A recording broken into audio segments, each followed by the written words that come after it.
SER Podcast. Estás escuchando el Abierto de Hoy por Hoy. Cada día analizamos las noticias más relevantes de la actualidad, las claves políticas, económicas y sociales, con las voces de los protagonistas y los distintos puntos de vista de nuestros tertulianos.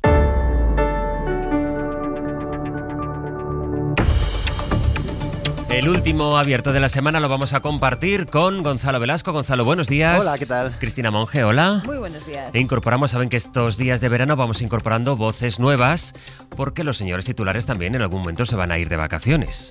Y claro, pues hay que ir cubriendo esas bajas. Así que saludo a Ignacio Urquizu, que es profesor de Sociología. Ignacio, bienvenido. Hola, buenos días. Sabes que por tanto tú vas a tener poquitas vacaciones. Sí, bueno, no pasa nada. Pero este es el trato. Para comentar la actualidad, que saben que esta semana, bueno, lo que tiene la actualidad, más allá de que no para, es que de pronto aparecen personajes de los que uno casi se había olvidado. Por ejemplo, Cristóbal Montoro, imputado por un juez de Tarragona por esa organización, porque ya no es que esté imputado Montoro, es que está imputado Montoro y la cúpula del Ministerio de Hacienda en su etapa al frente del Ministerio bajo el gobierno de Mariano Rajoy por presuntamente muchas cosas, pero la causa principal investiga si favoreció con cambios en las leyes y en los reglamentos a las empresas que habían pasado por la caja del despacho que él había fundado antes de ser ministro. De hecho, en la época en la que dejó de ser ministro de Aznar y antes de que fuera ministro de Rajoy. Miguel Ángel Campos, buenos días. Hola, muy buenos días. Lo que pasa es que hay aquí como un abanico de causas, porque nos decías ya a las 8 y nos vienes contando, de hecho, desde ayer, que se investiga eso, pero no solo eso, se investiga si, por ejemplo, utilizó información confidencial, información tributaria al ministro de Hacienda para atacar a algunos rivales políticos, entre ellos, por supuesto, que suelen ser los rivales políticos de más intensidad, los de dentro de un partido político, o, por ejemplo, Miguel Ángel, para complicar la investigación judicial sobre la financiación del Partido Popular. Sí, por un lado tenemos la pieza principal con unos 18 tomos sobre cómo Montoro y la cúpula de Hacienda maniobraron para supuestamente influir en la legislación con el objetivo de beneficiar a empresas gasistas que previamente habían sobornado al propio ministro y a los altos cargos con cerca de 1 millón de euros. Pero no solo tenemos, José Luis, a las empresas gasistas. En otras piezas que permanecen bajo secreto, la investigación apunta que con otros sectores industriales, como el eléctrico, entre otros, esta Hacienda podrida actuó de forma similar con pagos en total superiores a los 10 millones de euros. Supuestamente nos encontramos en una causa donde el ministro de Hacienda y el resto de altos cargos del ministerio investigados, el secretario de Estado, los 2 subsecretarios, 2 directores generales de tributos, jefes de gabinete y hasta el director general de la Agencia Estatal de Administración Tributaria y de la UNIF, la oficina de élite que debía ser el centinela contra el fraude y la corrupción, actuaban como corrompidos y como corruptores. Y es que proponían a las empresas que su mediación era la única forma de cumplir sus objetivos. Y una vez pagado el soborno, influían en la legislación para proporcionarles beneficios fiscales. Beneficios fiscales en lo peor de la crisis, entre 2012 y 2018, mientras el gobierno de Rajoy exigía un esfuerzo a familias y otros sectores económicos o recortaba servicios públicos básicos para salir del bache económico o rescatar a la banca.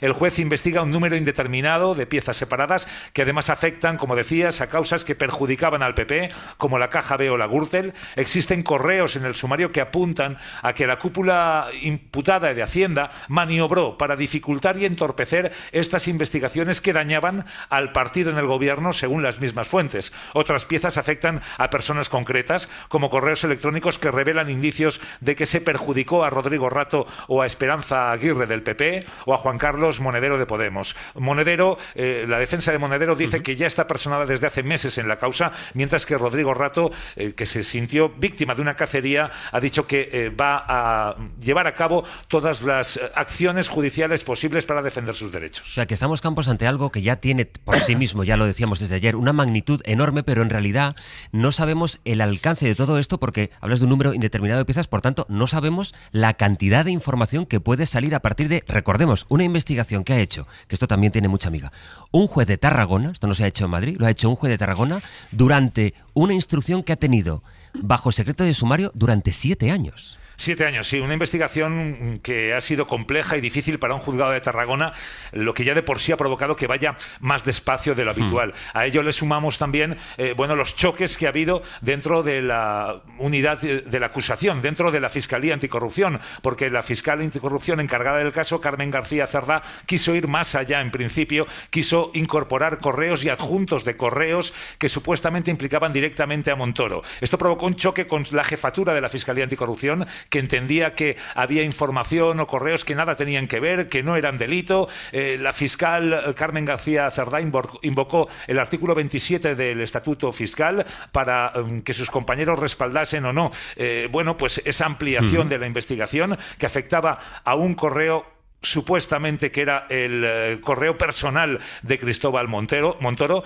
Perdió ese estatuto del 27, intentó por otra vía, con una llamada al jefe de los Mossos de Escuadra que ejerce de policía local, que se incorporase esa información al procedimiento. Entendieron que era una deslealtad desde la jefatura de anticorrupción, iniciaron un procedimiento sancionador y finalmente la fiscal encargada del caso fue sancionada y tutelada desde entonces por el teniente fiscal anticorrupción en la causa.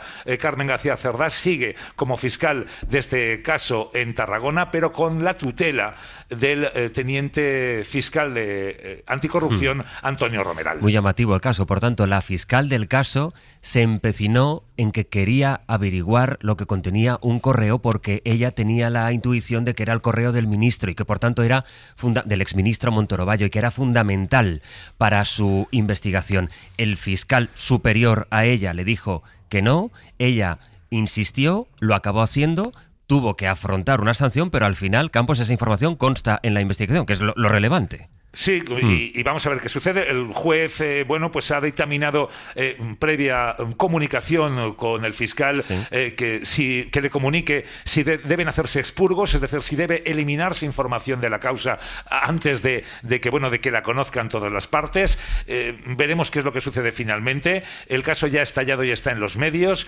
Además, hay diferentes partes que quieren personarse, que se consideran agraviadas, que quieren personarse en el procedimiento y a pesar de lo que diga la Fiscalía pueden invocar sus derechos y al propio juez o a la Audiencia Provincial de Tarragona exigir que no sean expurgados y que se mantengan todos esos correos dentro de la contingencia de la causa. Veremos lo que sucede. Nos quedan semanas, meses todavía de mucha información. Va a ser un cuentagotas continuo y esto no ha hecho más que empezar. Pues lectura de verano. Campos, gracias. Hasta luego. De ese sumario de esas piezas, la pieza principal, pero todas las piezas que se van a ir derivando. Ayer hablábamos, cuando empezábamos a conocer los primeros indicios, Cristina, de lo que teníamos sobre la mesa. Ya desde luego nos parecía un asunto grave, que ya veíamos que no afectaba solo a Cristóbal Montoro, sino que era una manera de proceder, pero según van pasando las horas, es evidente que nos encontramos ante algo de una dimensión realmente extraordinaria y mayor de la que pudo parecer al principio. Y se vuelve a cumplir esa máxima que dice que en los casos de corrupción nunca es un planteamiento de manzanas podridas, es decir, de personas aisladas, sino que siempre se necesita de una red, de una trama, de lo que llamamos el cesto de cerezas, ¿no? Es decir, que tú tiras de una cereza, de un caso de corrupción, de un presunto caso de corrupción que afecta a una persona, y te llevas con él prácticamente todo el cesto, pues es decir, toda la trama que hace falta. En algunos casos hace falta personas que hagan algo activamente para que ese fenómeno de corrupción se lleve a cabo. En otros simplemente que dejen hacer. Por lo tanto, hay diferentes niveles. No hablo solamente de las cuestiones penales, judiciales, sino también de comportamientos y de planteamientos políticos, pero efectivamente hace falta siempre mucha gente para que esos fenómenos de corrupción se lleven a cabo, ¿no? Fíjate que lo primero que nos estamos planteando en los dos últimos escándalos de corrupción que hemos tenido, por un lado el que afecta a Koldo, Cerdán, Ábalos, presuntamente por un lado, y el que afecta ahora a buena parte de la cúpula del Ministerio de Hacienda, presuntamente por otro lado, en los dos casos la primera pregunta que nos hacemos todos es eso, ¿no? ¿Hasta dónde llega esto? O sea, porque aparecen unos primeros nombres, pero ya en este país tenemos ya la experiencia suficiente como para saber que eso es la punta del iceberg, ¿no? Que detrás de eso hay mucho más. Con lo cual, la primera pregunta que siempre nos hacemos es esa, ¿no? ¿Hasta dónde? ¿Cuál es la profundidad del cesto de cerezas? ¿Cuánto nos vamos a llevar si tiramos de allí? Y a partir de ahí, claro, la noticia de hoy de que hay un número indeterminado de causas, ¿no? De piezas separadas. Indeterminado puede ser 2 o puede ser 50. No sabemos cuánto es lo indeterminado, por eso es indeterminado. Pero yo creo creo que nos remite a todos a sospechar lo peor, ¿no? A sospechar que efectivamente aquí la trama iba mucho más allá. En un primer momento se habló de empresas gasistas. Hoy ya se está hablando de otro tipo de empresas también, de empresas energéticas en general, del sector de las renovables, que ha crecido de una forma muy rápida y probablemente no excesivamente pautada o controlada para que se hiciera de manera ordenada. Es decir, de muchos elementos que tienen que ver con sectores económicos estratégicos, que suelen ser energéticas, constructoras, este tipo de alguna manera de empresas. Y abre un debate... Departamento, perdona Cristina, sí, que tiene la información tributaria de todo el mundo. Es que eso es, o sea, para los laicos, eso es lo único sagrado que hay pues... en una democracia, ¿no? Efectivamente.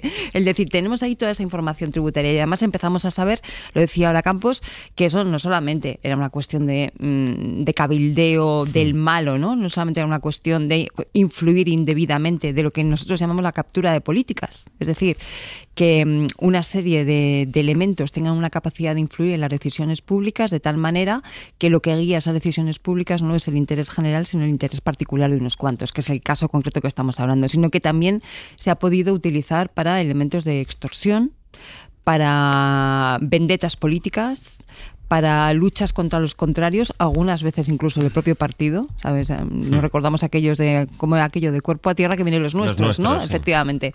Por lo tanto, yo creo que estamos en el inicio de un tema que no sé si va a ser lectura de verano, como decías, pero va a dar mucho que sí. Decía Campos ahora como hay informaciones, como buscaban informaciones contra Rato, que ya veremos, se reserva su derecho de actuar, contra Esperanza Aguirre. Hoy La Vanguardia cuenta que también se buscó información pues de la baronesa Thyssen, de Rafa Nadal. Dice, estos correos muestran cómo el director de la agencia tributaria reclamaba información confidencial a los inspectores que elaboraban informes por mandato judicial, pero que eso llegaba a la agencia tributaria y de ahí a Montoro para que dispusiera de todo lo que se estaba investigando. Gonzalo. Pues ahora cuando hablaba Cristina ha mencionado un término, trama, y recordaba cómo allá por 2017, cuando Podemos todavía era un partido, digamos, con gran calado, hubo un intento de sustituir el concepto casta, que fue el primero que sirvió para generar una cierta bipolaridad, un cierto antagonismo en el campo político español, por el de trama, que fue una noción que un investigador independiente, Miguel Juste, a partir de un trabajo riguroso, puso en circulación. Y bien, mucho acusamos de populismo a estas estrategias cuando, en cierta manera, tenían algo de precisión, incluso quirúrgica, en el modo en que describían, en el modo en que cierto sector del poder en España había funcionado. Pensemos que esto es una trama en el aparato central del Estado. Recordemos cómo el gobierno actual funda su legitimidad en una moción de censura que no tenía que ver con uno o dos casos de corrupción más o menos aislados, sino con un uso de los aparatos del Estado totalmente interesado, político y desde luego ilegal. Tenemos a Jorge Fernández Díaz en las cloacas, ahora tenemos a Montoro con Hacienda. Démonos cuenta, porque además me importa señalar esto, porque a veces decimos, no, mejor no caer en el y tú más, en el y tú maísmo. Bueno, cuidado, es que hay una inconmensurabilidad.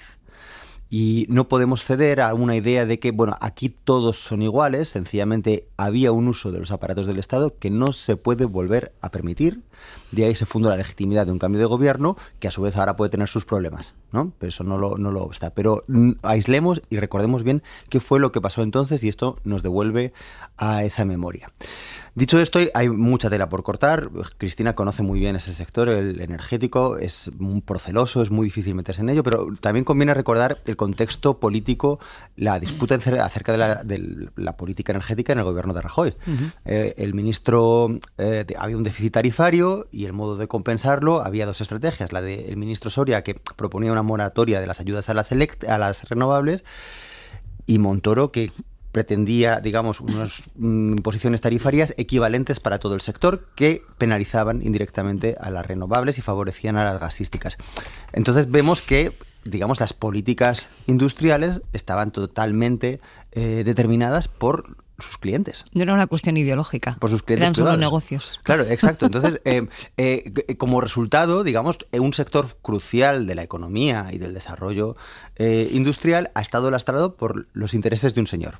¿no? Entonces, dimensionemos también, gracias a ello, la gravedad que tiene todo esto, ¿no? Luego ya podemos hablar de otras cuestiones, ¿no? De si la elección de los hombres de confianza, las personas de confianza de un ministro, puede ser totalmente libre y autónoma y sin estar sujeta a ningún tipo de auditoría, porque es tremendo, ¿no? Como todos ellos, o sea, cuando yo escuchaba ayer a Miguel Ángel Campos y decía, es que prácticamente todos los trabajadores de un cierto nivel hacia arriba están implicados en esto, es sorprendente, ¿no? 28 imputados, 6 empresas imputadas. Claro. Ignacio. Sí, la verdad es que este caso tiene muchas dimensiones. A mí la que más me preocupa es el contexto en el que se produjo esto. Era un momento en el cual se pedía sacrificios a la gente, se recortaba el gasto público, se despedía gente en las empresas, había dificultades en la administración, se nos decía que no había ingresos suficientes, que no nos podíamos permitir el estado del bienestar, en fin, un montón de discurso ideológico que caminaba hacia los recortes, y veíamos que mientras a mucha gente se le recortaba y se le recortaba el bienestar, pues había otros que utilizaban la influencia política para aumentar su bienestar, especialmente pues empresas con mucho poder, ¿no? Por lo tanto, a mí la primera dimensión que me preocupa muchísimo es la cuestión del contexto en el que se produjo. Y ahora el contexto en el que se produce esto, que eso también es, digamos, relevante. El último barómetro del CIS, que salió la semana pasada, decía que en España el segundo problema es la corrupción. El segundo. El primero es la vivienda, el segundo es la corrupción.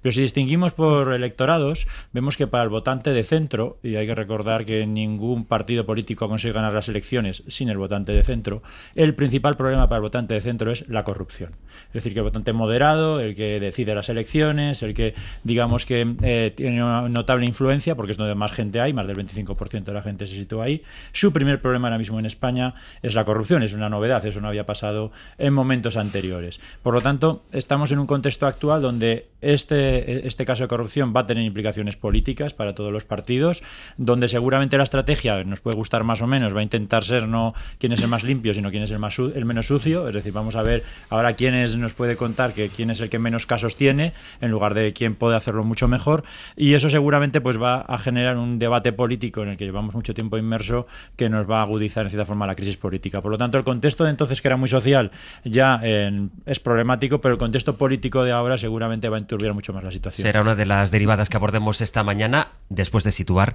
la dimensión que tiene esto desde el punto de vista judicial y el económico, que es a lo que vamos después de una pequeña pausa. El Abierto. Ser podcast. En el Abierto de este viernes, que compartimos con Cristina Monge, con Gonzalo Velasco y con Ignacio Urquizu, vamos a saludar a Jordi Fàbrega, que es el jefe de economía de la sección de economía de la SER. Como se nota que es viernes. Hola, Jordi Fàbrega, buenos días. Hola, buenos días, Astre. Bueno, para ir recapitulando algunos de los puntos de la dimensión, decía, económica, que tiene también este escándalo después de la imputación de Cristóbal Montoro, porque ayer, Jordi, decíamos, se investiga cómo se pudo beneficiar a las empresas gasistas que habían pagado. Me decías tú ayer, cuidado, porque gasista remite a una idea de empresa energética. Es verdad que luego, ya según vamos leyendo el sumario, ya va cambiando la cosa, pero de entrada estábamos hablando de otro tipo de empresas y ahora ya se ha ampliado ese abanico, digamos. Claro, aquí vamos a diferenciar lo que dice el auto del juez, en el que se especifica claramente que fueron las empresas integradas en una asociación de fabricantes de gases industriales y medicinales las que están imputadas en este caso. Son empresas que contrataron al despacho privado que había montado Cristóbal Montoro, equipo económico, para beneficiarse de estos cambios legales. ¿Cuáles son estas empresas? Vamos a decir los nombres: Abelló, Mesé, Air Liquide, Praxair y Carburos Metálicos. Estas son las 5 empresas que están implicadas, según el auto del juez, en la trama y que tienen a directivos imputados en esta investigación. Son las compañías que conforman esta asociación empresarial, que son las que al menos en 2 ocasiones pagaron al despacho privado que había fundado Cristóbal Montoro para conseguir cambios legales que les beneficiaran. Al margen de estas empresas, escuchábamos hace unos minutos a Campos decir que hay otras piezas separadas en las que estarían implicadas otras compañías, y se citan a empresas energéticas, eléctricas y renovables. Pero esta parte está bajo investigación, figura en informes que tiene el juez, pero no tenemos por ahora los nombres concretos de las empresas que estarían implicadas. Eso formará parte de esa lectura veraniega que decíamos, porque habrá mucho que leer después de esa investigación, instrucción, que no nos cansamos de repetir. Hay que imaginar ese juez de Tarragona con los medios que deba tener ese juzgado para abordar una investigación de este calibre. Y luego está, Jordi, algunas de las cosas que forman parte también de las preguntas que nos tendremos que ir dando respuesta a lo largo de este tiempo, que son ¿qué se consiguió a cambio? Es decir, para que haya un soborno, que la investigación determinara si lo hubo o no, es algo a cambio, es decir, tú pagas para conseguir algo. ¿Qué se sabe o qué se investiga que se pudo conseguir pagando a la consultora de equipo económico, la consultora que en su fundación se llamaba Montoro y Asociados, por cierto, y qué consiguieron supuestamente estas empresas? Pues lo que tenemos es que, según el juez, al menos hasta en 2 ocasiones esas asociación empresarial de empresas gasistas contrató al despacho que había fundado Cristóbal Montoro y consiguió que se cambiaran por lo menos 2 leyes. La primera vez fue en 2014, después de varios intentos infructuosos por la vía, llamémosla legal, con reuniones, con cartas al ministerio, con llamadas de teléfono que hicieron varias patronales y varias empresas que pedían beneficiarse de unas bonificaciones en el impuesto especial sobre la electricidad y que no consiguieron su objetivo por esta vía. Esta asociación de empresas contrató a Equipo Económico y solo un mes después algo se movió porque la ley se modificó para que se incluyeran como beneficiarias de esa bonificación a estas empresas. Es algo tan llamativo que el juez dice textualmente en el auto que el único elemento diferenciador que propició tan notable cambio de criterio en tan corto periodo de tiempo fue la entrada en escena de Equipo Económico previo acuerdo sobre el precio que deberían satisfacer al despacho. Después de este pago es cuando se produjo ese cambio legal que permitió que se beneficiaran de esa bonificación en el impuesto. Este fue la primera vez, en 2014. Se repitió en 2018 algo prácticamente idéntico. Se intentó con peticiones a Hacienda y a distintos ayuntamientos un cambio de criterio en el cobro del impuesto de actividades económicas. Es un tributo que cobran los ayuntamientos a las empresas que están radicadas en su territorio. Esas llamadas, esas peticiones no tuvieron resultado hasta que se contrató al despacho que había fundado Montoro y se consiguió en 2018 un cambio a través de la ley de presupuestos para poder homogeneizar los criterios de cobro de este impuesto de actividades económicas a las empresas que estaban radicadas en estos territorios. Jordi, gracias. Hasta luego. Hasta luego. Hay una derivada que es política y a la que luego iremos con la reacción del PP, con esto que decía ahora Ignacio, que es muy interesante, y es, oye, al final el escenario, el debate político queda como una especie de la corrupción, todos son iguales, aquí gana la antipolítica, ahora iremos a eso. Pero por poner los elementos, es decir, esto no nos puede tampoco dejar de analizar, Cristina, la dimensión de cómo puede, este es un país que ha avanzado tantísimo en tan poco tiempo, moderno en teoría para tantas otras cosas, ¿cómo se puede instalar lo que presuntamente se instaló, lo que está investigando el juez? ¿Cómo puede ser que en la cúpula de Hacienda y en algo tan sensible, tan mollar, tan delicado y tan básico para el funcionamiento de este país, como es la agencia tributaria y su correlato con el Ministerio de Hacienda, porque se ha hablado mucho de la falta de transparencia, de los lobbies, lo que quieras, pero hasta llegar aquí? Bueno, es que faltan medidas que la OCDE y otro tipo de organismos, el Greco, etcétera, lleva años diciéndonos y recordándonos que faltan medidas para implementar de manera que se acoten, ¿no? y se dificulte al máximo posible cualquier tipo de tentación de corrupción. Eso, junto al comportamiento de unas élites políticas, empresariales y económicas que llevan muchos años ejerciendo este tipo de poderes y que la democracia no ha conseguido terminar con según qué prácticas y según qué inercias que vienen de muy lejos, ¿no? Creo que me estoy explicando de una forma bastante clara.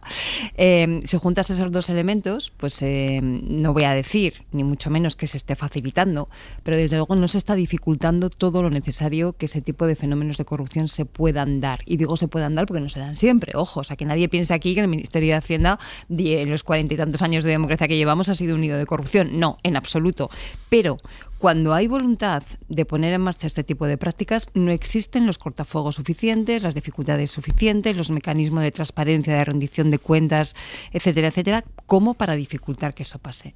Y ese es el reto que tenemos pendiente. Y luego podemos abrir debates que son muy interesantes y que ojalá este verano los abramos, ¿no? Como por ejemplo, ¿qué pasa con los lobbies?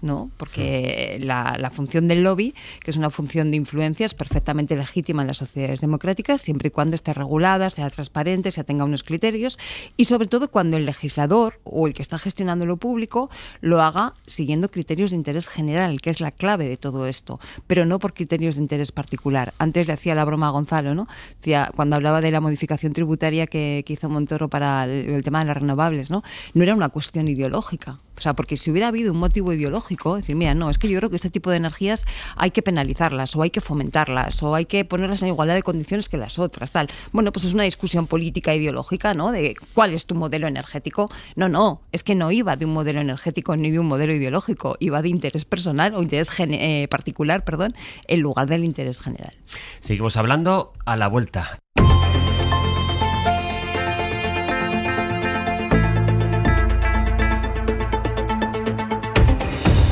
Viernes 18 de julio, que compartimos con Gonzalo Velasco, con Ignacio Urquizo y con Cristina Monge. Y antes de seguir con el análisis de, bueno, esto que planteábamos ahora con Cristina, cómo pudo pasar y las cosas que ahora se irán sabiendo de las peleas que seguramente hubo y ha habido dentro de la agencia tributaria para el control, la fiscalización del pago de los impuestos. Me decía Miguel Ángel Campos, sigues por ahí, ¿verdad, Campos? Sí, aquí estoy. Algún, episodio que demuestra bien las tensiones que hay e incluso las presiones que puede haber habido y que seguirán sabiendo dentro de Hacienda en la etapa de Montoro. Sí, y que no todos, José Luis, no todos en Hacienda eran corruptos. Una decisión del ahora imputado exdirector de la Agencia Estatal de Administración Tributaria, Santiago Menéndez, provocó una crisis sin precedentes en Hacienda en el año 2013, a los 5 meses tan solo de llegar Menéndez al cargo.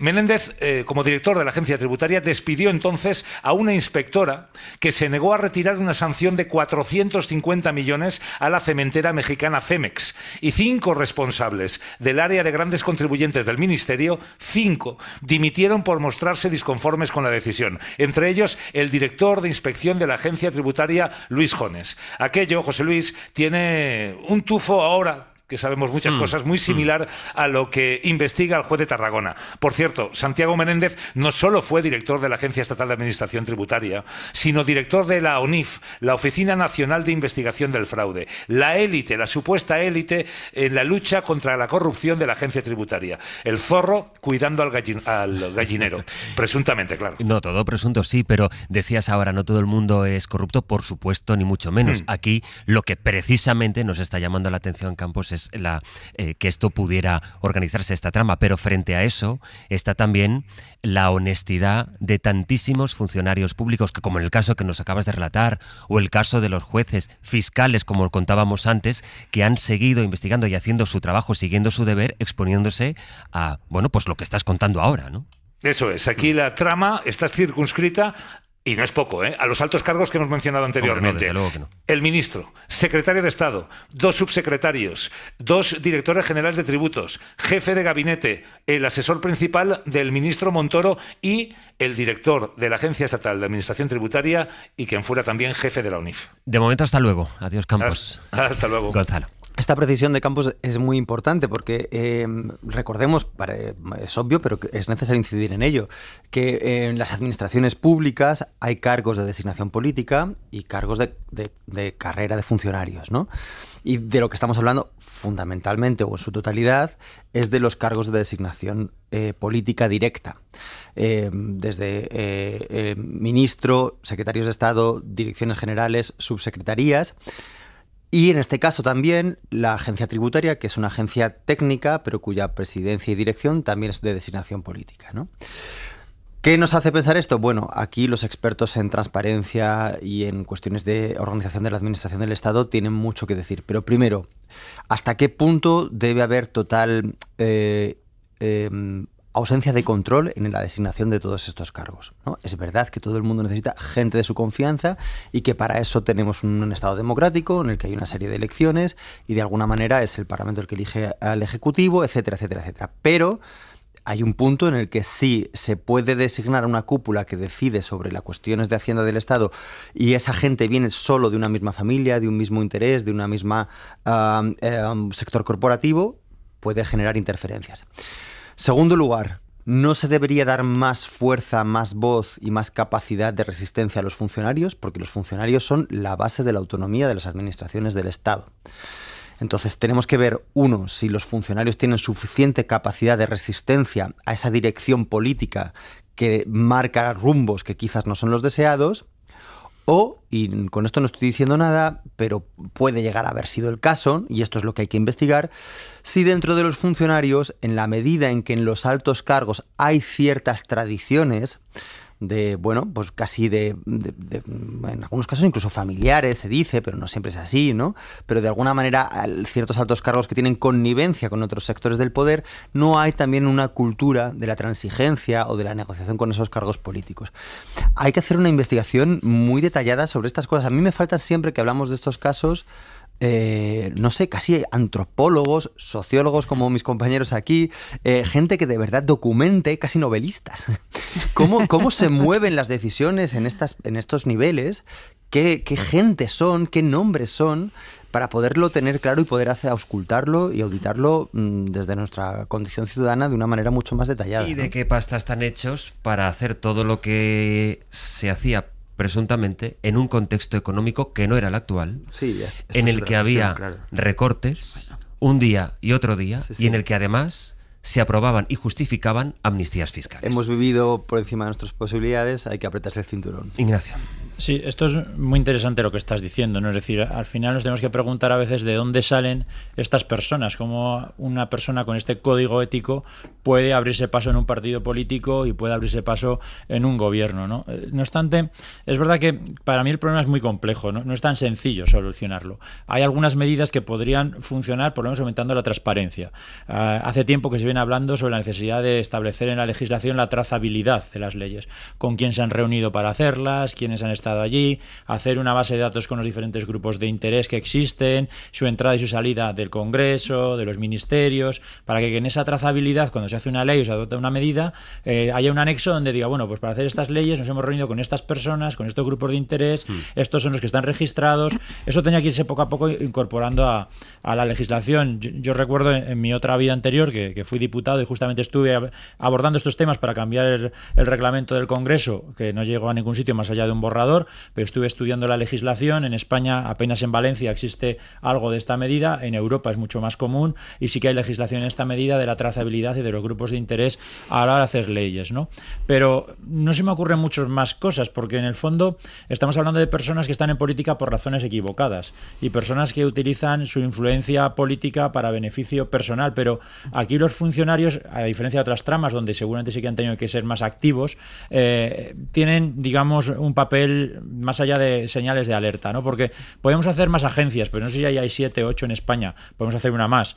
Podemos incrementar la legislación, pero no sé si aumentando la burocracia el sistema va a ser mucho mejor. Justamente sabemos que a veces a más burocracia, más corrupción, es decir, que cuanto más difícil hacemos la legislación, es mucho más fácil encontrar luego caminos, ¿no? Así que la solución no es sencilla y una parte de la respuesta está en los partidos políticos. Tendrían que ellos empezar a inspeccionar qué tipos de personas reclutan y cómo funcionan internamente para tener este tipo de personas. Pero hay buenas noticias.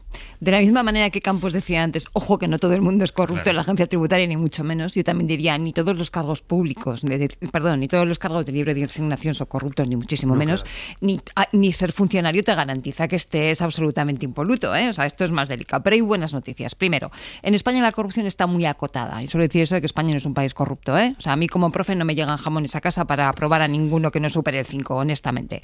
Entonces, tenemos la corrupción muy delimitada en las élites políticas, económicas y de la administración. Primera buena noticia. Segunda buena noticia. Existen muy buenas prácticas ya en Europa y sabemos lo que hay que hacer. La regulación de los lobbies, por ejemplo, que contaba ahora mismo Ignacio, hubo un primer intento en tiempos de Ciudadanos, ¿no? Donde se planteó una primera proposición que se quedó en nada. Hubo un segundo intento en el año 2022, en noviembre de 2022 el Consejo de Ministros aprueba una proposición de ley que decae al terminar la legislatura para votar el 23 de julio del 23, y en enero del 25 Óscar López impulsó un proyecto de ley de transparencia e integridad para las actividades de los grupos de interés que en estos momentos está en tramitación parlamentaria. Primera cuestión. Segunda cuestión. Hay que potenciar y proteger a las personas que, como los casos que hemos visto ahora, efectivamente se plantan y dicen yo no voy a colaborar con estas cuestiones de corrupción. Tenemos ya nombrado el director de la Autoridad Independiente de Protección del Informante en España, el profesor Villoria, en una oficina que está empezando a andar, pero que todavía no tiene medios. Por lo tanto, es importante que ese tipo de mecanismos que ya existen se doten de medios suficientes para que puedan cumplir su papel y su función. Y existen ya pautas en materia de transparencia, rendición de cuentas, etcétera, etcétera, que se pueden poner en marcha para acotar todo esto. Por lo tanto, reconociendo la gravedad y la complejidad del asunto, las buenas noticias es que sabemos dónde está y lo que hay que hacer con esto. Este es el asunto. ¿Cuál es la reacción política que dice ahora el Partido Popular?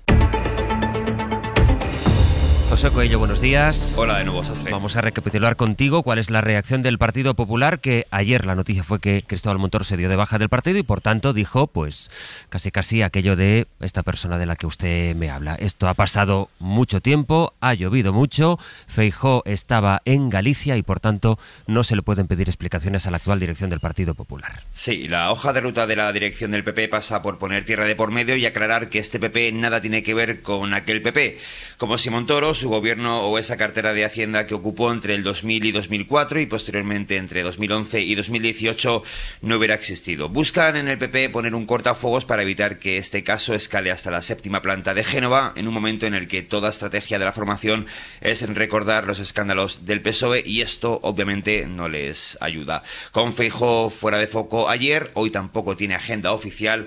Desde el PP quieren encapsular el asunto, minimizarlo y desvincularse de aquella época. De hecho, el plan pasa por ahí. Por un lado, en distinguir etapas, como hizo Elías Bendodo. En nuestro ánimo de no hacer el ridículo, no se nos ocurriría culpar a Pedro Sánchez ni de Filesa ni de la crisis económica que hubo durante la presidencia de Rodríguez Zapatero, ¿no? Sería bueno que el Partido Socialista tuviera esa misma prudencia y no intentara vincular al presidente Feijóo con supuestos de hace casi 10 años. Y por otro lado, en destacar que esto es poca cosa comparado con lo que el PSOE tiene encima, como hizo Juan Bravo.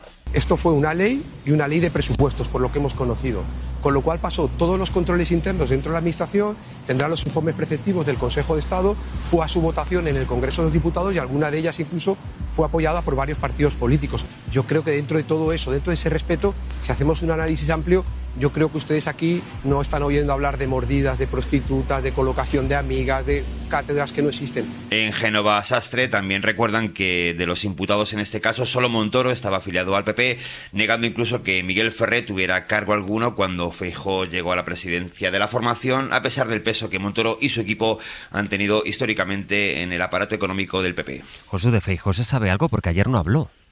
No, ayer Alberto Núñez Feijóo no tuvo agenda oficial. De hecho, fueron tanto Elías Bendodo como Juan Bravo quienes hicieron declaraciones ante los medios. Hoy tampoco tiene Feijóo agenda oficial. Vaya. Tiene Juan Bravo una entrevista con algún medio de comunicación. También Alma Ezcurra, una de las nuevas figuras de la dirección del PP, ha convocado a los medios en Génova a las 12:30, pero lo que es Alberto Núñez Feijóo ni ayer ni hoy tiene agenda oficial.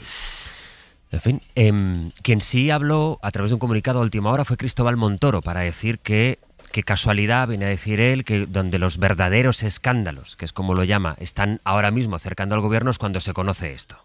Sí, Montoro lanzó un comunicado a última hora de ayer para defender su honor y ahí anunció que hará uso de mecanismos legales para defenderse. Quien fuera titular de Hacienda dice que esta causa se realiza sin otra motivación que la de haber sido ministro, niega su vinculación con este caso y sugiere supuestos intereses para contraponerlo a la agenda judicial del gobierno. El exministro dice en ese comunicado, y cito literalmente, que han esperado a mi salida del ministerio para iniciar una investigación judicial con sumario secreto que ha durado 7 años, lo que ya es un hecho, dice Montoro, absolutamente anómalo. Y añade, se han levantado el secreto de sumario con un auto que me señala como investigado, todo ello coincidiendo con el actual contexto de escándalos del gobierno de España. Josu, gracias. A vosotros. Hay una parte, Gonzalo, de este argumento de Juan Bravo que me tiene pensando desde ayer.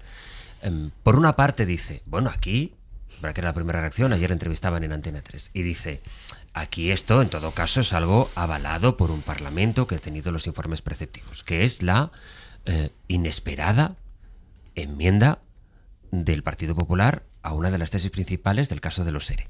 Esto por una parte. Y luego cuando dice, pero aquí no verán mordidas ni prostitución, no sé exactamente qué es lo que está queriendo decirnos con esto. Si esto es esto no es cutre, si esto es presunta corrupción de otro tipo, si está en otra categoría, si esto tiene menos gravedad o está en otro ámbito de gravedad, o aquí no estamos hablando de lo más chusco. No sé exactamente a qué se refiere el vicesecretario de Hacienda del Partido Popular con esto. Bueno, pues creo que la respuesta a esto la dio Rufián cuando habló, creo que dijo corrupción premium y corrupción, no recuerdo cómo calificaba la otra, en advertencia al Partido Socialista, cutre versus cutre. Para indicar cómo este tipo de cuestiones casi no necesitan ser negadas por parte del Partido Popular y por parte de la derecha.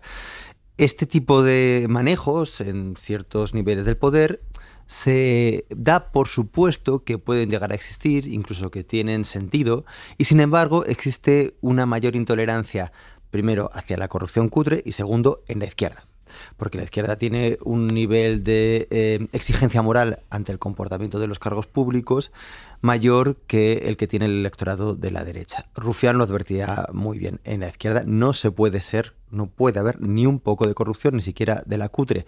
Y da igual que haya corrupción premium en ciertos sectores de la derecha. Esto es un poco lo que él venía a decir. Yo creo que básicamente a lo que se refería es a esto. Estos son manejos de poder, esto son cosas que pasan a esos niveles, las decisiones se toman así. Eso es lo que está en el subtexto, ¿no? Y por lo tanto no estamos en ese otro nivel que es el que arma ruido, el que es escandaloso, el que puede ser moralizado, porque es, digamos, más evidente la moralización de la palabra, porque ni siquiera son casos reales. Bueno, sí, en el caso de Ábalos, ¿no? Prostitución, ¿no? Que el de una corrupción de Estado en el que se influye en leyes para beneficios de una consultora en un nivel, digamos, de cifras incomparable, ¿no? Por lo tanto, yo creo que la cuestión va por ahí. El Partido Popular lo maneja con casi diría que con cierta habilidad. ¿Por qué? Porque sí, la idea de que todos son iguales, o la idea de que el PSOE es más y que al final en la percepción hace que, bueno, al final ya estamos con el bipartidismo y su corrupción, todo es igual, beneficia claramente a Vox. Pero que Vox crezca algo no va en perjuicio del PP, va en perjuicio de la posibilidad de un gobierno autónomo, independiente y no en coalición del PP. Pero en el mismo modo que el PSOE sabe que necesita gobernar en coalición, el PP puede llegar a un punto en que asuma que para gobernar necesita Vox. De tal manera que a él lo que le interesa es que el votante de izquierda se desmovilice o que no vote, mientras que el sector de la derecha siga creciendo, ¿no? Esto conecta, Ignacio, con esa reflexión que hacías del avance de la antipolítica. Sí, la verdad es que la afirmación de Juan Bravo es intrigante, ¿no? Porque mordidas sí que había. Claro. Es decir, que efectivamente se estaban pagando comisiones, sí que encontramos mordidas en esto, ¿no? Pero en este tema yo a lo mejor disiento un poco de lo que está diciendo mi amigo Gonzalo. No creo que la izquierda sea más o menos exigente con la corrupción que la derecha, ni que los votantes son iguales. En el sentido de que el voto es ideológico, y está aquel famoso grito de queremos a Perón aunque sea un ladrón. Es decir, que cuando el voto es ideológico tú acabas votando a los tuyos porque son los tuyos, en muchos casos hagan lo que hagan. Realmente los más sensibles a las cuestiones no ideológicas, y por eso hace un momento hacía mucho énfasis, son los votantes moderados. Aquellos que no se mueven por razones de izquierda o derecha, sino que pueden ser sensibles a cosas no ideológicas, como puede ser el debate territorial o puede ser la corrupción, que no está dentro del eje izquierda-derecha como los demás. Y esto me preocupa porque, como decía, en el año 2023, en la encuesta electoral del CIS, la corrupción ocupaba el puesto 18º. Solo el 5% de la gente pensaba que la corrupción es importante. La semana pasada la corrupción era el segundo problema en nuestro país, el 25% de la gente pensaba que era el principal problema, y para los votantes de centro, que son los más numerosos, los que deciden, los menos ideológicos, los más sensibles a estos temas, el principal problema de España es la corrupción. Si vamos a la encuesta... Esa encuesta, permíteme, se hizo pocos días después de todo el escándalo de Santos Cerdán, de hecho, en pleno escándalo. Sí, pero si vas mirando hacia atrás ves ese aumento de problema político. Y además, si vas a esa misma encuesta, observas que en esos votantes de centro, el primer partido ahora mismo es el Partido Popular, en intención directa de voto, que tienen básicamente el 22%. El segundo partido en el centro es Vox, 11% de intención directa de voto, y el tercer partido de intención directa es el Partido Socialista, 7,6%. Es decir, que hay un votante muy importante, muy preocupado por la corrupción, que decide las elecciones y que es menos ideológico que en los demás. Y seguramente este tipo de elementos son los que van a incidir. Es verdad que este caso ahora afecta al Partido Popular, lo que anticipa es que seguramente esa situación dominante en el centro pues le puede estar castigando, pero como decía muy bien Gonzalo, el beneficiario va a ser Vox. Es decir, el votante que abandone al PP no se va a ir a la izquierda, se va a ir seguramente a la derecha, enfadado, buscando una alternativa conservadora, y de nuevo el populismo recoge votos, populismo conservador, de diferentes maneras, por el enfado ciudadano, porque el PP es el afectado por esta cuestión, porque el votante de centro empieza a votar a Vox, una cosa que nos puede llamar la atención, pero que lo está empezando a hacer, segunda fuerza política ahora mismo. Por lo tanto, a mí eso me preocupa muchísimo, porque la corrupción está mal, pero lo que puede suceder es mucho peor.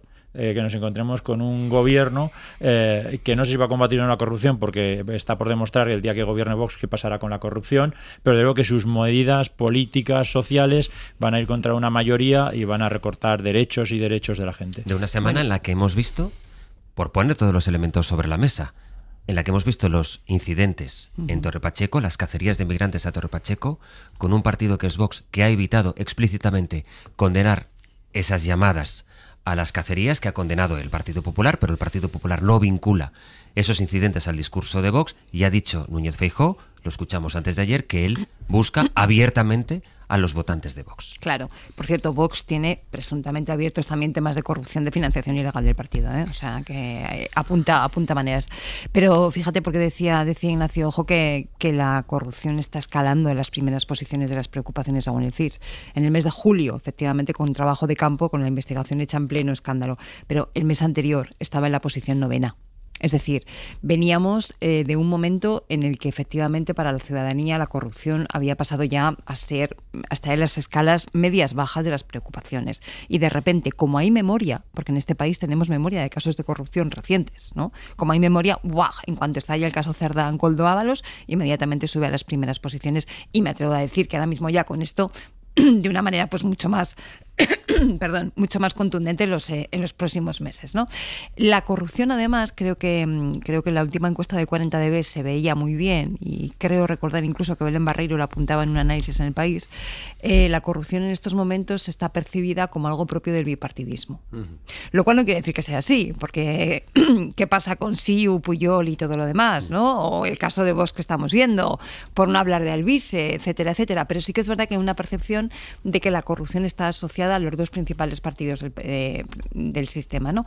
¿A quién favorece? Lógicamente a Vox. ¿Y por qué digo lógicamente? Porque la corrupción es corrosiva, es un elemento de corrosión de la confianza ciudadana hacia las instituciones y hacia el sistema democrático.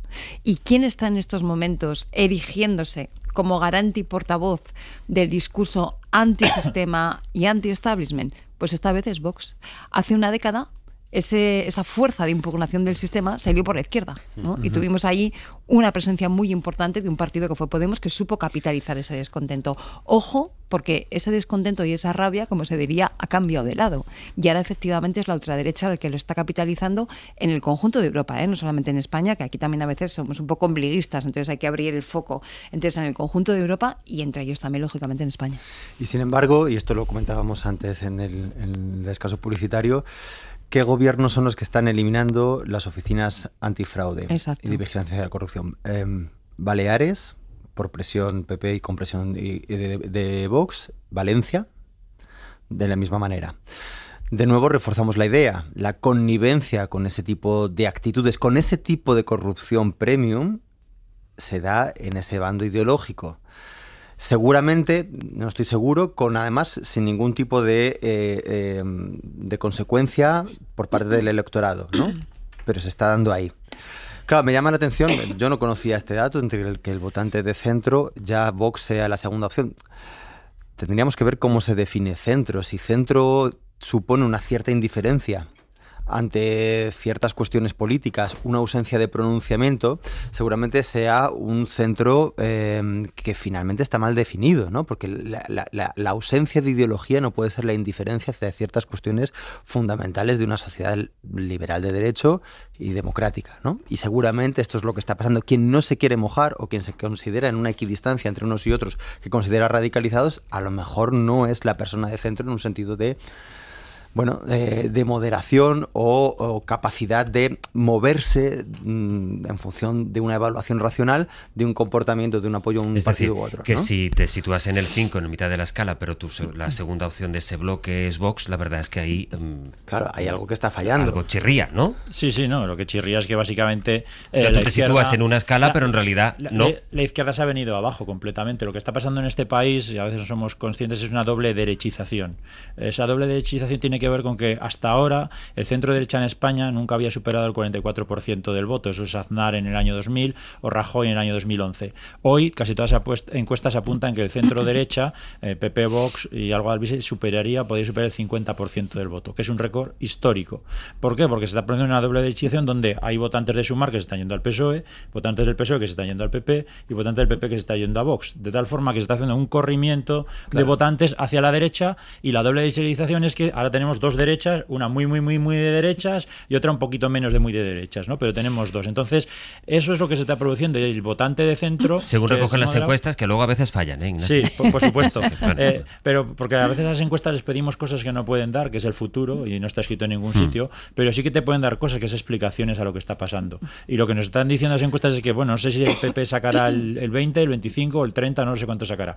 Pero lo que sí que sabemos es que la gente se está moviendo hacia la derecha en una cierta magnitud. De todas maneras, por introducir un elemento más, Cristina, permíteme saludar a nuestra compañera Ana Fernández Vila. Hola, Ana, buenos días. Hola, ¿qué tal? Buenos días. Con la estrategia también por incorporar a la mesa, Ana, del Partido Socialista, que venía de unas semanas aciagas muy complicadas en las que entiende el gobierno que superó aquel pleno en el que, insistimos, no hubo votación, pero es verdad que los socios parecieron darle cierto margen, cierta respiración a Pedro Sánchez para que pudiera seguir, el gobierno interpreta que tiene margen para seguir con la legislatura después del escándalo que llevó a Santos Cerdán. Ya saben que quien hasta hace nada era secretario de organización del Partido Socialista, el hombre más poderoso en la fontanería del partido, está en este momento entre rejas. Lo que hizo ayer el Partido Socialista y también el gobierno fue salir a señalar al Partido Popular y a pedirle explicaciones al propio Feijóo, presidente ahora del partido, por la trama de Montoro. Sí, están en el PSOE Sastre que se frotan las manos con este caso porque creen que les permite desmontar y debilitar la estrategia del PP contra el gobierno por corrupción, aunque el precio sea, claro, caer otra vez en el y tú más. Ayer todos los ministros que tuvieron ocasión se lanzaron en tromba contra los populares, como por ejemplo Óscar López o la vicepresidenta Montero. Un gobierno que tuvo la Kitchen, que tuvo la Gürtel y que tiene también otra Kitchen fiscal. Los gobiernos del Partido Popular han propiciado justamente pues, que se pusiera el aparato del Estado al servicio de esos intereses minoritarios que no defienden a la mayoría general. Y cuando acaba de cumplirse un mes del estallido del caso Cerdán, que dejó en shock absoluto, lo decías, a todo el PSOE, en Moncloa por fin respiran. El temor de que surjan nuevas revelaciones no desaparece, pero creen que están logrando pasar página gracias también a ese reciente espaldarazo de los socios del gobierno, y ahora se aferran al caso Montoro para desviar el foco de Ferraz y ponerlo en Génova, y se afanan los socialistas en comparar el silencio de Feijóo con la respuesta que dio el PSOE.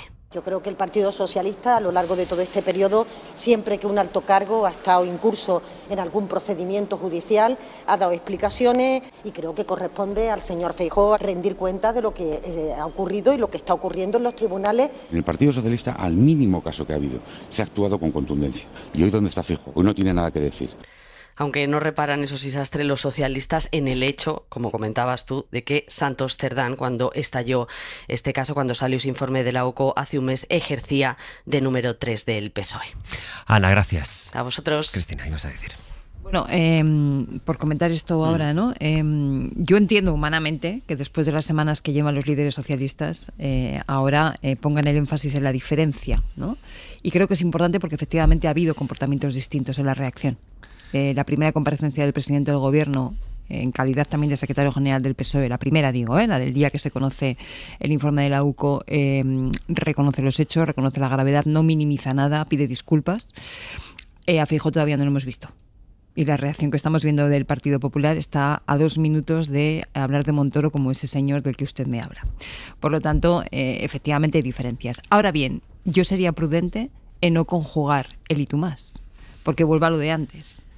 La corrupción en este país está asociada a los dos principales partidos del sistema. El Y tú más lo que hace es retroalimentar esa visión y retroalimentar esa antipolítica. Por lo tanto, entendiendo la parte humana, entendiendo que la reacción ha sido distinta y hacen bien en ponerlo en valor, también sería cauta, ¿no? Pero dos aportaciones a lo que estaba comentando Ignacio, ¿no? De esa derechización que está habiendo. Las encuestas nos hablan también de una poderosísima abstención en la izquierda. Una izquierda que no se cambia de bloque. El eje izquierda-derecha en este país sigue explicando muchísimas cosas, pero bueno, sigue explicando desde la guerra civil, ¿no? Prácticamente. Y esta izquierda en estos momentos está en su casa, ¿no? Dice que no tiene claro si va a votar. Hoy se te ha puesto la voz. Sí, debe huelga. ser alguna alergia o algo así, no sé, pero bueno, dice que no sabe si va a votar y desde luego se encuentra muy desencantada. No está activado todavía el marco electoral, o sea, no hay una convocatoria electoral, no estamos nadie pensando todavía en quién votamos, ¿no? Por lo tanto, allí hay un elemento. Y segunda cuestión, el cambio de correlación de fuerzas en la derecha. No es lo mismo un PP casi hegemónico con un pequeño aporte de Vox que una ultraderecha de Vox, que en estos momentos, según algunas encuestas, lo sitúan en el 18%, casi nada. Entonces, ese cambio de correlación de fuerzas en el ámbito de la derecha creo que es muy relevante a la hora de pensar qué podría pasar o cómo podría ir comportándose las tendencias electorales. Yo no introduciría algunos matices, estando de acuerdo con muchas cosas que dice Cristina, en el sentido de que cuando uno va por sectores, los principales apoyos a Vox son los militares y los estudiantes.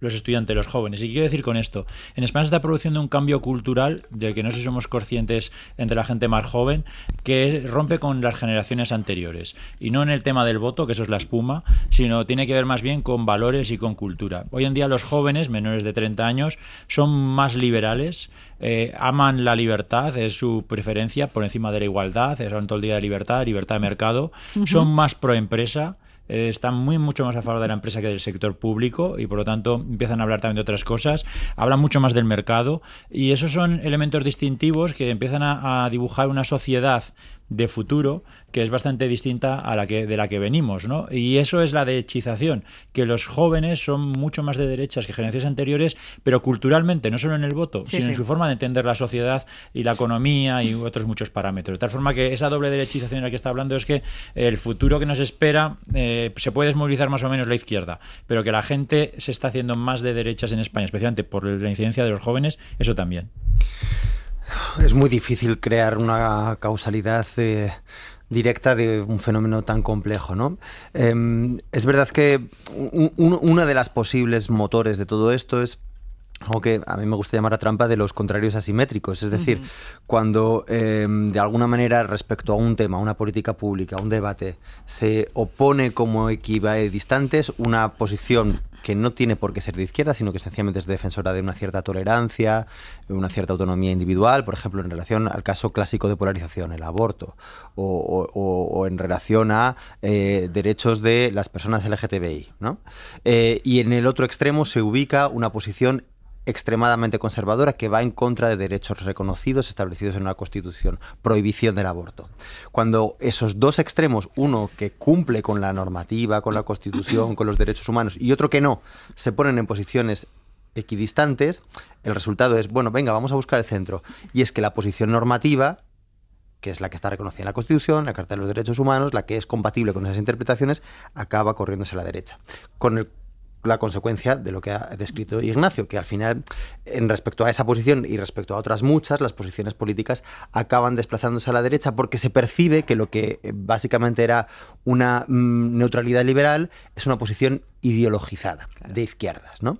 Y esto es un desplazamiento discursivo que viene haciéndose pues, de una manera muy constante, muy insistente en distintos ámbitos sociales, en distintos ámbitos políticos, en distintos canales de difusión de la información, además, muchos de ellos que afectan de una manera muy relevante a la juventud, ¿no? Bueno, esto es la cantidad de tiempo que llevamos escuchando y que hay tantas voces, cada vez con mayor incidencia, porque las redes sociales premian difunden mayor este tipo de discursos, quien dice que todo lo que hasta ahora eran consensos, de pronto, un día pasó a ser ideología e imposición woke. Efectivamente. Entonces, a partir de ahí, se ha producido, yo no sé, ya veremos, decís las encuestas, ya iremos viendo las elecciones, qué traslación tiene esto, qué impacto tiene esto en la sociedad. Pero desde luego, eso O sea, yo no disociaría una cosa de la otra. Y eso me va a llevar al Reino Unido por una decisión muy interesante. Me parece que además engarza muy bien con esto que estamos comentando. Pero antes, vamos en directo a casi -4 a Bruselas.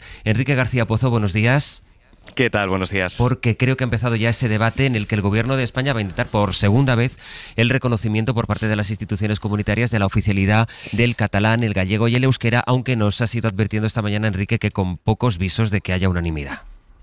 Sí, y si parecía difícil a primera hora de la mañana de que esto pudiera salir adelante, tras escuchar las valoraciones de varios ministros europeos a la entrada a este Consejo, podemos decir que el día D del que hablaba el otro día el ministro Álvarez, desde luego no es hoy, porque hasta 4 ministros acaban de mostrar su rechazo o sus dudas ante los micrófonos, ante la prensa, que estamos aquí a la entrada de este Consejo. Lo ha hecho el ministro francés o el ministro de Luxemburgo, quizá el más claro o tajante, porque decía que seguimos sin tener consenso sobre Israel, sobre la situación en Gaza. Si es difícil alcanzar el consenso en ese asunto, va a ser muy difícil o casi imposible ponernos de acuerdo sobre el catalán. Vamos a escucharlo. Decisions about Israel and to have a ceasefire in Palestine, but we agree on Galician, on Basque and on Catalans. If at the end of the day people say where is going Europe, Y es que la mayoría de ministros o de países, Astre, entienden los argumentos de España, pero mantienen dudas. Aquí tenemos, por ejemplo, a Luxemburgo, lo escuchábamos, a Francia, a Alemania, a Austria, Finlandia o Suecia. Básicamente tienen 2 dudas. Por un lado, las jurídicas y por otro, las económicas. Jurídicas porque hay capitales que sostienen que la implementación o la oficialidad de estas 3 lenguas supondría o implicaría una reforma de los tratados, algo que niega a España. Y económicas porque dicen que todavía no está claro cuánto costaría su implementación y que a pesar de que el gobierno se compromete a pagarlo, a que sea España quien asuma los costes, se preguntan qué pasaría cuando haya un cambio de gobierno. Creen que ese compromiso pues no está claro a largo tiempo, ¿no? Acaba de hablar el secretario de Estado para la Unión Europea, Javier San Pedro, refuta los argumentos de los ministros que hemos escuchado. No hay dudas, funciona perfectamente, se pueden cubrir los costes, lo llevamos 20 años haciendo. Estamos preparados para que los Estados miembros que necesiten más información, si es la Comisión y el Consejo quienes la tienen que emitir, que la pidan, que se emita, que esté lista cuanto antes, y si es España, desde luego nosotros Decía Sastre que no están fundamentadas las dudas económicas o jurídicas y sugería que las motivaciones son políticas. Enrique, gracias. A vosotros. Estoy en Bruselas, decía que en Londres, corresponsal Lucas Font, buenos días. Hola, buenos días. En Londres hay una noticia que conecta, Lucas, con esto que estábamos comentando ahora en la mesa y que tiene que ver con la juventud y el voto de la juventud y cómo 2 realidades de 2 países que son distintos pero tampoco están tan alejados pueden ponernos en perspectivas distintas. Verán, el gobierno laborista del Reino Unido, el de Keir Starmer, ha decidido promover una reforma para rebajar la edad del voto y que en todas las elecciones que hay en el Reino Unido, porque en este momento en algunas elecciones y en algunos territorios ya ocurre, puedan votar los jóvenes no a partir de 18 años, sino a partir de 16. Y aquí lo singular ya no solo esta propuesta, sino las críticas, Lucas, que está recibiendo Starmer porque le dice la oposición de la derecha, tú quieres que voten los más jóvenes porque los más jóvenes van a votar a la izquierda.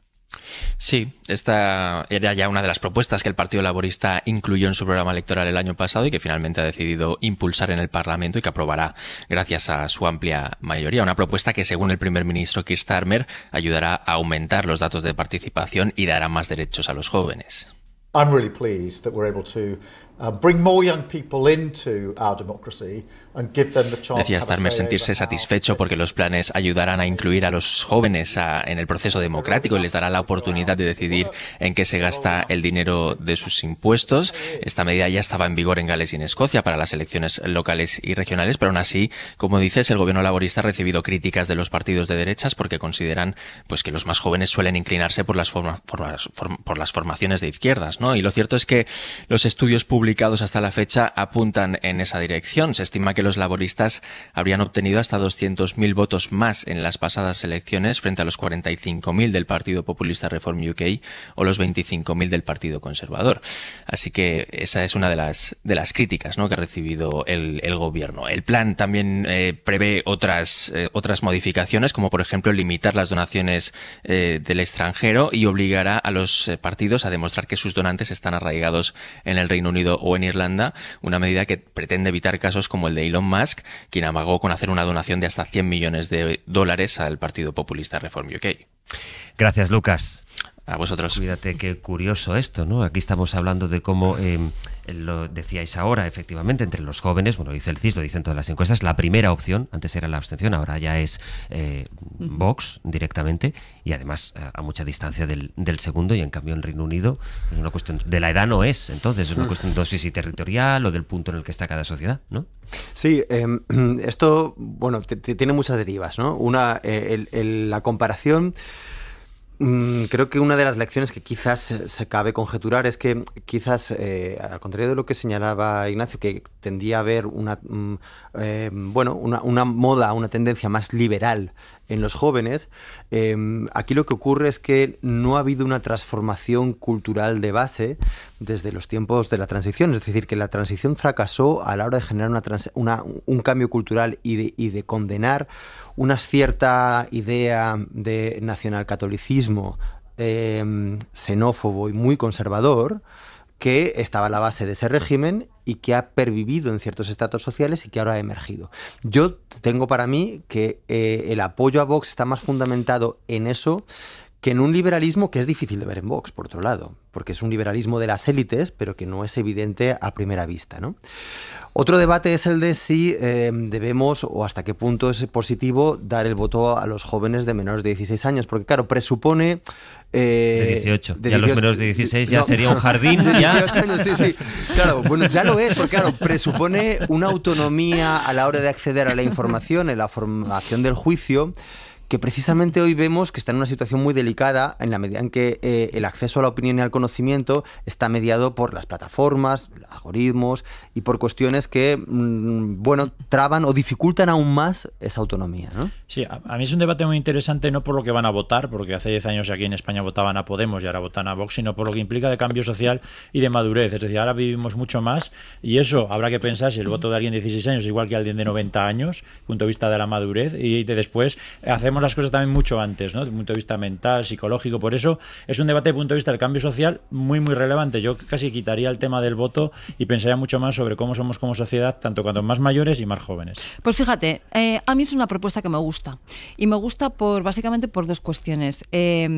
Partiendo de un elemento, y es que la edad de 18 no deja de ser arbitraria, efectivamente. Sí. Entonces podemos ponerlo en 18, 19, 20 o 17, ¿no? Nos da lo mismo. ¿Por qué digo los 16?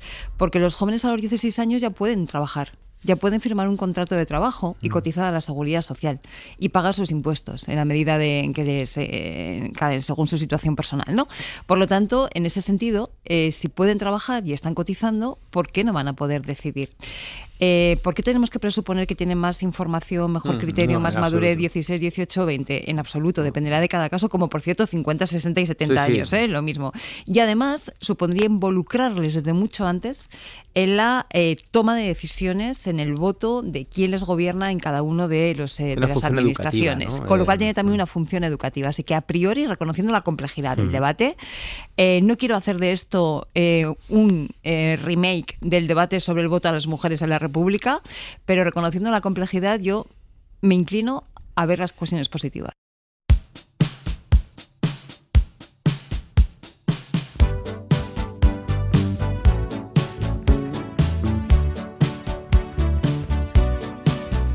It's fine, it's cool.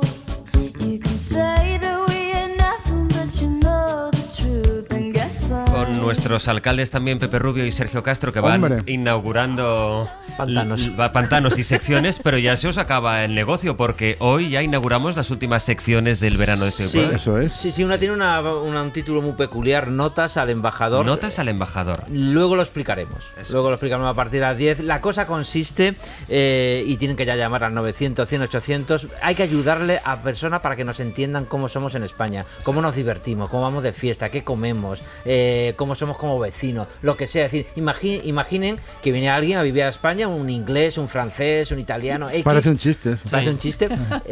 y quiere saber cómo vivimos, cómo hay que contarles cómo somos. Hay muchas Españas, pues tenemos que contarles todas las Españas. Así que 900, 100, 800. ¿Con qué nos divertimos? Saben que nos ha interesado mucho esta temporada de verano empezar todos los días a las 10 conociéndonos de una manera distinta, desde un lugar, pues la semana que viene desde un sofá, viendo qué vídeos vemos en YouTube, aprendiendo a mirar. Hoy, ¿cómo somos? ¿Cómo les explicaría a los extranjeros, a una persona de fuera, cómo, por ejemplo, esta particularidad? ¿De qué nos reímos? ¿Qué nos divierte a los españoles? 900, 100, 800. Y a partir de las 11 vamos a seguir contando historias, pero a través de la música. Lo vamos a hacer con Cris Regatero, periodista musical y presentadora del programa de la emisora hermana nuestra, Los 40 Principales. Eso es. La cosa es que vamos a manejar siempre un tema, un concepto, una situación que repasaremos cronológicamente con música. Es decir, hoy vamos a empezar tratando de entender y de explicar cómo se canta una ruptura, canciones de ruptura. Y lo vamos a hacer partiendo de los años 70, cómo se cantaba la ruptura en esa década, hasta llegar a la actualidad. Este es el reto. Vale, o sea, canciones que empezaron bailando nuestros tertulianos. Hombre, son jóvenes los tertulianos. Bueno, sí, son jóvenes, pero han bailado. ¿Decías, Han Sastre? bailando sus ¿Decías? cosas. Habéis bailado vuestras cosas. Hemos Cristina. bailado de todo. Por eso. No, sí. que se nos ha olvidado en Notas al Embajador, las dos embajadoras. Yo digo, que igual lo tenemos está aquí. cebando, quiere cebar para darlo después. ha sido negligencia. No quiere decir que dos personas van a ayudarnos a decidir de qué nos reímos los españoles. Exactamente, son Olga Biza, la periodista Olga Biza, y la escritora y periodista Silvia Nanclares. Pues te habías guardado lo mejor. Lo mejor te lo habías guardado. De momento, muchísimas gracias Ignacio Urquizo, Gonzalo y Cristina, y hasta la semana que viene, porque vosotros todavía no os vais de vacaciones, ¿no? Aún no, aún Nos queda queda un un poquito. poquito, sí, Aún queda sí. un poco. Ay, no podéis bailar mientras. Con alegría. Nada. Adiós. Un abrazo. Para no perderte ningún episodio, síguenos en la aplicación o la web de la SER, Podium Podcast o tu plataforma de audio favorita.